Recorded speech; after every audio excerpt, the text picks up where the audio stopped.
ये video competitive exam की तैयारी करने वाले एस्पिरेंट्स के लिए है। सारे एग्जाम्स जिसमें जीके पूछी जाती है, like SSC, CGL, CHSL, MTS, railway, NTPC, UPSI और सभी स्टेट एग्जाम्स। इस वीडियो में हम जीके को एक यूनिक तरह से पढ़ेंगे, like Hollywood science fiction movie की तरह, जो जीके जैसे बोरिंग सब्जेक्ट को और भी इंटरेस्टिंग बनाता है और आपके सारे कॉन्सेप्ट्स को टॉपिक वाइज क्लियर करता है। तो चलिए शुरू करते हैं। आज हम बात करेंगे महाद्वीपों और महासागरों के बनने और उनकी गति करने के तरीके के बारे में। हम जानेंगे प्लेट टेक्टोनिक्स थ्योरी और समुद्र के अंदर की विशेषताओं के बारे में। ये लेक्चर सभी कॉम्पिटिटिव एग्जाम की तैयारी करने वाले स्टूडेंट्स के लिए इम्पोर्टेंट है, like SSC, CGL, CHSL, TGT, PGT, UPSI, state exams सभी को कवर किया गया है। नमस्ते दोस्तों, क्या आपने कभी सोचा है कि हमारी पृथ्वी पर इतने सारे महाद्वीप और महासागर कैसे बने? क्या ये हमेशा से ऐसे ही थे? नहीं, आज हम इसी पर बात करेंगे कि लाखों साल पहले पृथ्वी का नक्शा कुछ और ही था। सभी महाद्वीप एक साथ जुड़े हुए थे और फिर धीरे धीरे अलग होकर अपनी आज की जगह पर आए हैं। ये ठीक वैसे ही है जैसे एक बड़ी पहेली के टुकड़े अलग होकर फैल जाते हैं। महाद्वीपों की ये गति बहुत धीमी होती है और हम इसे अपने जीवन काल में महसूस नहीं कर सकते। आप सोच रहे होंगे कि अगर महाद्वीप हिल रहे हैं तो हमें क्यों नहीं पता चलता? दरअसल ये गति इतनी धीमी होती है कि हमें महसूस ही नहीं होती।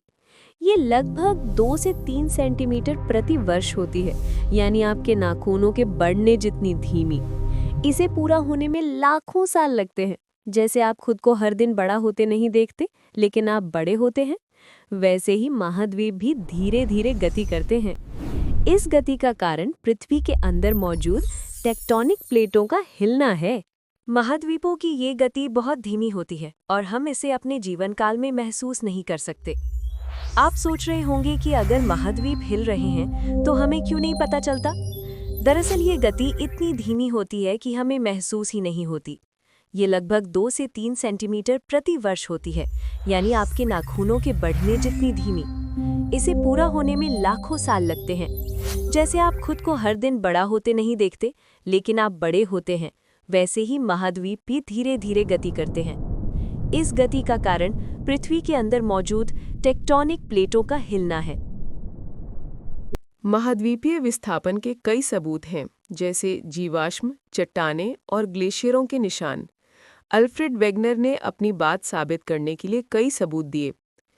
पहला सबूत है जिगसॉ फिट, यानी दक्षिण अमेरिका और अफ्रीका के तट ऐसे लगते हैं जैसे एक पहेली के टुकड़े हों, जो एक साथ फिट हो सकते हैं। दूसरा सबूत है जीवाश्म, यानी फॉसिल डिपॉजिट्स। एक ही तरह के जानवरों और पौधों के जीवाश्म अलग अलग महाद्वीपों पर मिले हैं, जैसे कंगारू के अवशेष अंटार्कटिका जैसे ठंडे इलाके में मिलना। तीसरा सबूत है समान उम्र की चट्टानें, यानी समुद्र के पार एक ही उम्र की चट्टानें मिली हैं, जिससे पता चलता है कि वे कभी एक साथ थीं। प्लेसर डिपॉजिट्स, यानी सोने के भंडार, भी एक सबूत हैं। घाना में सोना मिलता है, लेकिन उसकी नसें यानी स्रोत दक्षिण अमेरिका में मिलती हैं, जिससे लगता है कि ये कभी जुड़े हुए थे। अंत में ग्लेशियरों के निशान भी मिले हैं। गोंडवाना लैंड के हिस्सों में, जिसमें भारत भी शामिल था, ग्लेशियरों के निशान टिलाइट डिपॉजिट्स 6 अलग अलग महाद्वीपों में मिलते हैं, जो बताते हैं कि वे कभी एक ही जगह थे। महाद्वीपों की गति पृथ्वी के अंदर संवहन धाराओं के कारण होती है। वेगनर ने बताया कि महाद्वीप कैसे खिसके, लेकिन वे ये नहीं समझा पाए कि वे किस बल के कारण खिसके।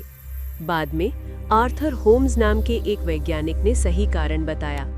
पृथ्वी के अंदर एस्थेनोस्फीयर, जो मेंटल का ऊपरी पिघला हुआ हिस्सा है, में संवहन धाराएं चलती हैं। ये वैसा ही है जैसे आप पानी गर्म करते हैं। गर्म पानी ऊपर उठता है और ठंडा पानी नीचे आता है, जिसे एक चक्र बनता है। पृथ्वी के अंदर गर्मी रेडियोएक्टिव डीके, यानी चट्टानों में मौजूद कुछ तत्वों के टूटने से और पृथ्वी के बनने के समय से मौजूद अवशिष्ट ऊष्मा से पैदा होती है। ये गर्मी एस्थेनोस्फीयर को पिघलाती है, जिससे ये संवहन धाराएं बनती हैं और प्लेटों को गति देती हैं।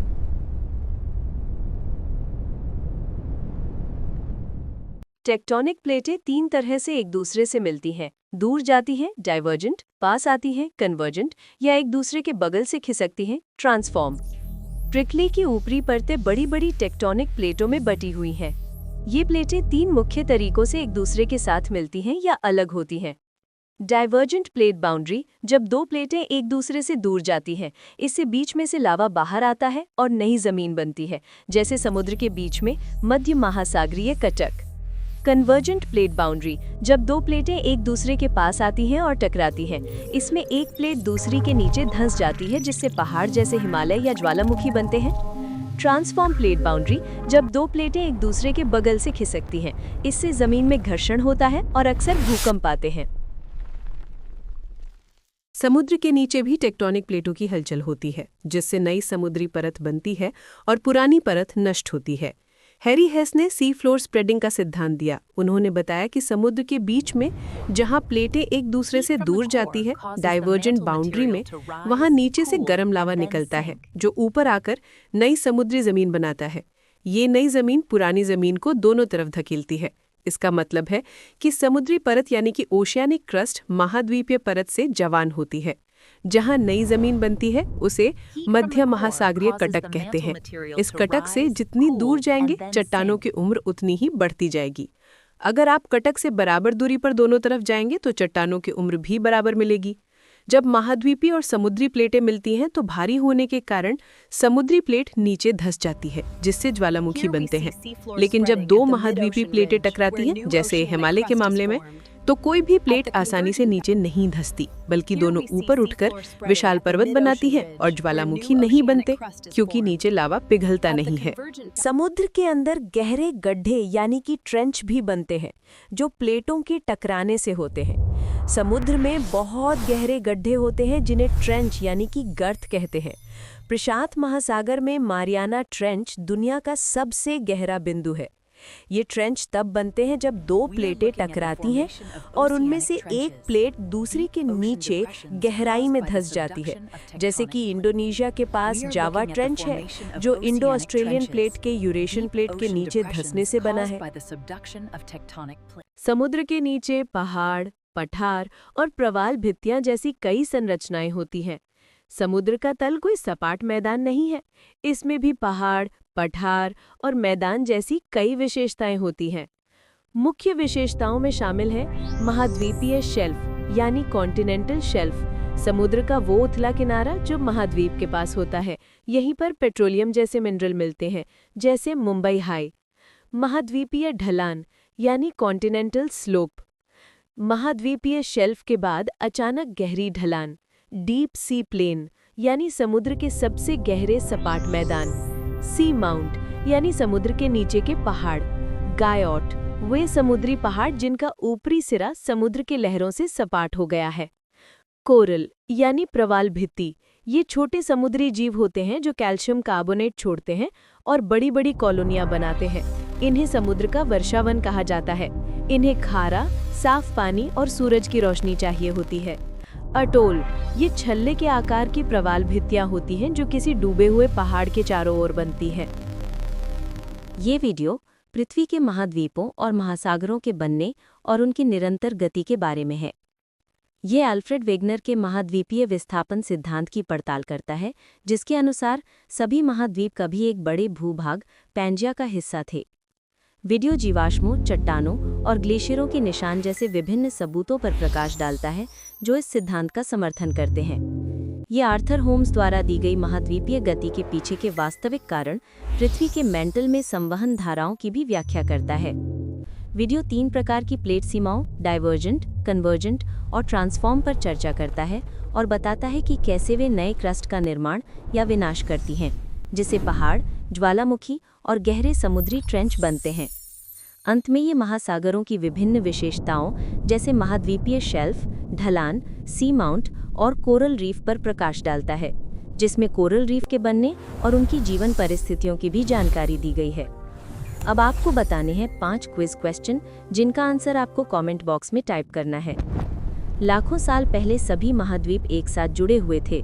उस विशाल महाद्वीप का क्या नाम था? A. Gondwana land, B. Laurasia, C. Pangaea, या डी पैंथलासा। महाद्वीपों की गति का मुख्य कारण पृथ्वी के किस हिस्से में होने वाली संवहन धाराएं हैं? ए क्रस्ट, बी मैंटल, सी बाहरी कोर या डी आंतरिक कोर। जब दो टेक्टोनिक प्लेटें एक दूसरे से दूर जाती हैं तो उसे किस प्रकार की प्लेट बाउंड्री कहते हैं? A convergent, B transform, C divergent या डी सबडक्शन। दुनिया का सबसे गहरा समुद्री बिंदु मारियाना ट्रेंच किस महासागर में स्थित है? ए अटलांटिक महासागर, बी हिंद महासागर, सी आर्कटिक महासागर या डी प्रशांत महासागर। कोरल या प्रवाल किस प्रकार के पानी में पनपते हैं? ए ताज़ा पानी, बी खारा पानी, सी बहुत ठंडा पानी या डी बहुत गंदा पानी। अगर आपको ये वीडियो अच्छा लगा हो तो वीडियो को लाइक और चैनल को सब्सक्राइब करें ताकि ऐसे और भी इंटरेस्टिंग वीडियो बनाने का मुझे मोटिवेशन मिले।